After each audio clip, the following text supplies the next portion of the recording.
நான் தான் நினைத்து பார்த்தேன்.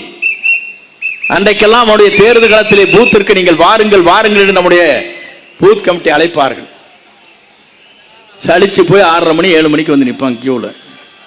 ஆனால் இன்றைக்கு நிலையை பார்க்கின்ற போது 4 மணிக்கே நீங்க போய் 10 மணிக்குள்ள ரிசல்ட் போட்டு வந்துருவீங்க. அதுதான் நடக்க போகுது. தளபதி தான் வெற்றி பெற்றார் என்ற வரலாறு 10 மணிக்குள்ள முடிஞ்சிரு. கவுண்டிங் எல்லாம் வேண்டியது இல்லை, கவுண்டிங் பண்ண வேண்டிய வேலை இல்லை. மே மாதம் கவுண்டிங் வேலையும் கிடையாது. 10 மணிக்குள்ள ரிசல்ட் நமக்கு தெரிஞ்சிரு. நம்முடைய வெற்றி கழகத்துடைய தலைவர் வெற்றி தளபதி தலைவராக வருவார். அதை யாராலும் மாற்றி காட்ட முடியாது. இந்த வரலாறு படைக்கப்படும்.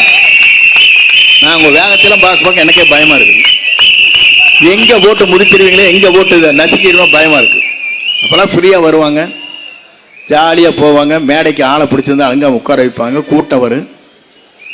கூட்டத்தில் இருக்கிற எல்லாருமே கடைசியில் இறுதியா பேசுற போது ஒருத்தர் இருக்க மாட்டேன், சேர எண்ணி பார்த்துக்க வேண்டியதான். ஆனால் அதற்கு 1 கோடி ரூபாய் செலவாகிறது. மகளிர் மகாநாட்டு நடத்த வேண்டும் என்று சொன்னால் 120 கோடி ரூபாய் செலவு கோவையில். ஆனால் 1 ரூபாய் கூட செலவு செய்யாமல் இவ்வளவு கூட்டங்கள் வருகிறது என்று சொன்னால் நம்முடைய வெற்றி தளபதியை தவிர யாருக்கும் இல்லை. நான் எதற்காக இதை சொல்லுகிறேன் சொன்னால், தமிழ்நாட்டில் பணம் கொடுக்காத வர ஒரே கூட்டம் நம்ம கூட்டம் தான். நீங்க எதை எதிர்பார்த்து வருகிறீர்கள்? எதுவும் இல்லை. நாடு நலம் பெற, நாட்டு மக்கள் நலம் பெற, இளைஞருடைய எதிர்காலத்தை மனதிலே கொண்டுதான் நல்லாட்சி தமிழகத்திலே மலர வேண்டும் என்ற நோக்கத்தோடு தான் நீங்கள் நல்லெண்ணத்தோடு இங்கே பயணத்தை மேற்கொண்டிருக்கிறீர்கள். உங்களுக்கெல்லாம் என்ன இளைஞர்களாக இருக்கிற உங்களுடைய எண்ணங்கள் என்ன சொன்னால், தமிழ்நாட்டில் மீண்டும் ஒரு மாற்றங்கள் உருவாக்கப்பட வேண்டும்.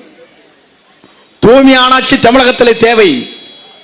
படித்த இளைஞர்களுக்கு வேலை வாய்ப்பு உத்தரவாதம் கிடைக்கப்பட வேண்டும். சாலைகள் மேம்படுத்தப்பட வேண்டும். நான் ஒன்றை சொல்கிறேன், இந்த ஆட்சி மாற்றங்களுக்கு பிறகு ஒரு பாட்டில் தண்ணி 15 ரூபாய்க்கு விற்கிறதா. மேலை நாடுகளே போய் பார்த்தால் தெரியும், எங்க டேப்பு திருப்பினா தண்ணி குடிக்கலாம். அவ்வளவு சுற்றுச்சூழல் பாதிக்கப்படுகிறது. இதையெல்லாம் மாற்றி காட்டுகிற தலைவராக நம்முடைய தலைவர் வருவார்.